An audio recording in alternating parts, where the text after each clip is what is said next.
Alright, guys, what we have is a 1973 Honda cb450 K6.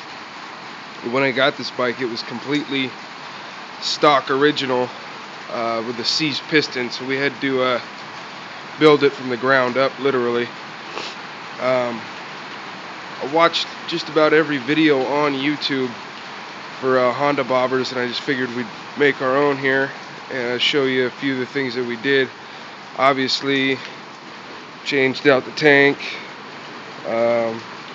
removed the tack. It's just got a speedo on it. New Abe hangers, lengthened the cables, chopped the stock fender and mounted it with just some straight bar here. So you can see it's just a flat bar welded in. Removed the license plate, stock license plate holder, put a little aftermarket, just a little red eye. Chopped the entire rear end off, starting right here, and put a whole new hardtail rear end on it, as you can see. Moved the battery box down to the bottom here.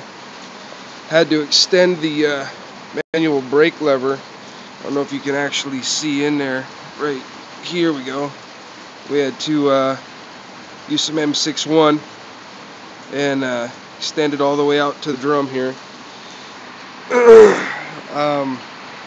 Yeah, moved the battery box down. Had to re-weld all that in.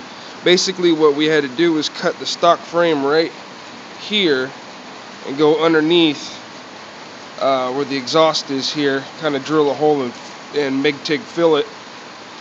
That's a kickstart only. It has electric start, but the starter clutch is pretty well worn out. When we did the intake to this pod intake exhaust, you have to rejet the carbs. And if anybody's having a hard time with that, jet it at about 156 and set your floats 20 millimeters, and you shouldn't have any problems there. Remove the stock exhaust off and just went ahead and tacked on some slip-ons here. Sounds pretty killer. Stock coils. When you go to replace the stock tank, if you're doing anything dual carbureted like this, to avoid a lot of fuel problems, make sure you get dual petcocks. They'll save you a big ass headache. See, we got the rear end. It's pre-bent from tcchopperbros.com online, and you just kind of have to spend a day or two jigging it up and figuring out how long of a stretch you want on the rear. It comes with all of the cross beams and everything. You can also get the seat mounts for these Springer seats off of the same website. I highly recommend it unless you have a lathe and you can turn them yourself. We turned these, but you could definitely save yourself pain in the ass. Just got a couple of little 1.5 inch springs. I think the seat we bought off of eBay. Didn't move the forward controls at all.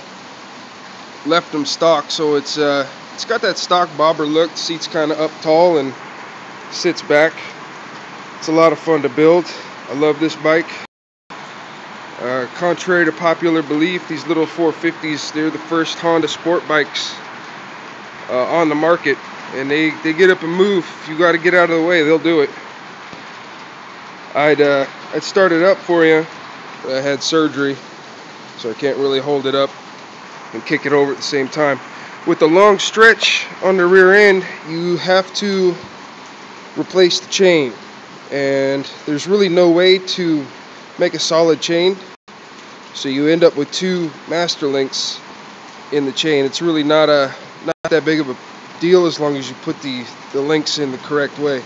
These rear turn signals, found them at a local bike shop down here in Seattle, and yeah, as you can see, nice riding weather, nice and wet. Nobody knows what they came off of, so if somebody could tell me, it'd be pretty awesome. That's about it. If you guys have any questions, just get on there, ask me, I'll answer them. It's a lot of fun. Thanks for watching.